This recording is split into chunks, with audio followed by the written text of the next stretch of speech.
Yo, we are back, and today NFL Wildcard Weekend is here. We're going to be looking at not only every game, because we already predicted the winners of every game, we're going to give a more in-depth analysis as to the underdog story. Which of these matchups gives us the best chance of seeing an upset? There's a lot of teams that I predicted to win that aren't favored in the sports book. So we're going to talk about that today, and I'm going to talk about the actual odds I would give each team of winning. So we're going to get into that right now. First matchup, Cleveland Browns and Houston Texans.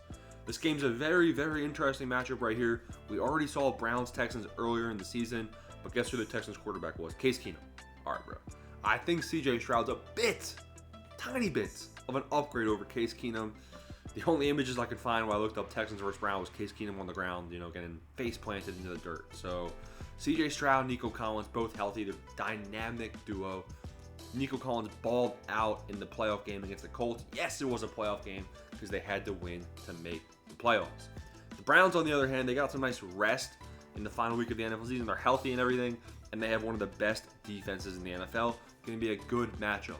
The Texans, they got to score points fast. They got to attack in the passing game because guess what? Amari Cooper dropped 300 yards against the Texans last time he played against them. So that's something to watch out for. I'm going to think... Now, the Texans, they're not favored. They're plus 2.5 points, meaning the Browns are favored to win by 3 points, basically. I think the Texans win this game flat out. So I think the Texans are a really good bet right here. I'd say 60% chance I have the Texans winning right here. It is, it's not quite 50-50, but the Texans aren't favored. So the fact that I have them at 60% chance of winning, I like the odds there. Then we have Dolphins at Chiefs. Now, don't write the Dolphins off just yet, because guess what? Dolphins at Chiefs in Arrowhead in recent years, it's over. GG, it's over. And the temperature is going to be 0 degrees. You're not going to be able to even grip the football to throw it. So, really, I feel like it'll be a running contest, kind of, and then it's who can have the big plays on offense, play action, who bites, who hits the deep shot 2 or 3 times throughout the game. The Chiefs haven't been able to do that this season. They've been pretty bad offensively. Destroyed by the Raiders on Christmas Day. I don't know. This game, the Chiefs are favored by 4 points, and Dolphins' money line is plus 180. Those odds are pretty enticing. I'd say the Dolphins have like a 40% chance of winning, but at those odds, it's kind of worth it, honestly. If you go Texans and Dolphins to win, you can make some serious cash. So I'd say the Dolphins getting the upset victory here isn't necessarily out of the picture. Now, the Dolphins have, they got some guys banged up on defense, but we're not going to talk about that, all right? Dolphins, they have a chance to win this one. Steelers at Bills, I'm not going to lie to you and say the Steelers have a chance because they don't. If Buffalo Bills lose this game, the city of Buffalo is up in flames. I don't care how cold it is, the fire will burn hot. Bills are minus 10. Minus 10 is a little bit too much. The Bills... They let the bad teams hang around in football games, and then they destroy the good teams, like we saw with the Cowboys, 31-10. So, minus 10, I'm not necessarily going to be betting on this game. I just know the Bills are going to win, so that's that.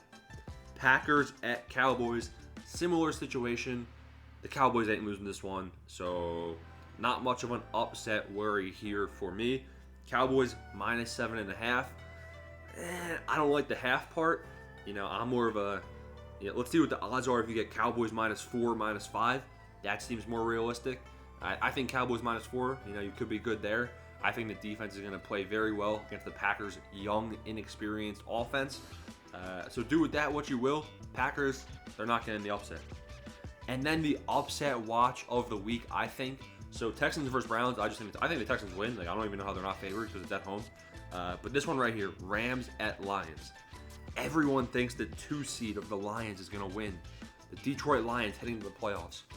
I'm sorry, guys. Sam Laporta, he's got an outside shot of playing. He's been a crucial part of this offense. The Lions are going to have to make this a ground game with Montgomery and Gibbs. And the Rams can kind of match that with Kyren Williams. And the Rams on offense, if the Rams can click and they can get Puka Nacua and Cooper Kupp involved and they can pass it with ease, kind of like they did against the Saints on Thursday Night Football, I think the Rams can go head-to-head with the Detroit Lions. Yes, that's right. Keep Stafford protected from pressure, and they should be good to go, shot for shot, with Jared Goff and Amon-Ra St. Brown. I think this could be game of the week, and I think the Rams have a solid chance. I think this one is 50-50, straight up. Now, the fact that it's in Detroit and the Lions haven't had a home game in 30 years in the playoffs, I think the Lions do have an advantage. I'd say it's like 57% chance Lions win, 43% chance Rams win. But the Lions are -3.5. Pretty hefty spread right there. Rams, they're in a very interesting situation heading into Detroit. Then we have the Eagles and Buccaneers. Eagles are -3. I like the Eagles to win this game, but it's the Troll Bowl. Who cares? Both of these teams stink. They both have been really bad as of late. The Buccaneers just had a must-win game against the Carolina Panthers, and they won 9-0. Come on, bro. Come on. Now, I've seen Baker Mayfield and Mike Evans do this before. They destroy teams offensively. They get like 3 touchdowns. Specifically me. They destroy my fantasy team when Mike Evans gets like 40 points in one matchup. So it's very possible that the Buccaneers win this one. I would stay away from this game. Eagles -3. I don't mind it. You know, you gotta hope A.J. Brown, Jalen Hurts are both healthy and out on the field. In that case, Eagles -3, I guess, is all right. But the Buccaneers could also easily win this game by 7 points. So not my favorite matchup to look at for the week. Those are all the upset predictions for the week. Comment down below who you guys think is winning the game. Did I get it right? Did I get it wrong? Smash the like button, smash subscribe button, and join the Discord. Peace out.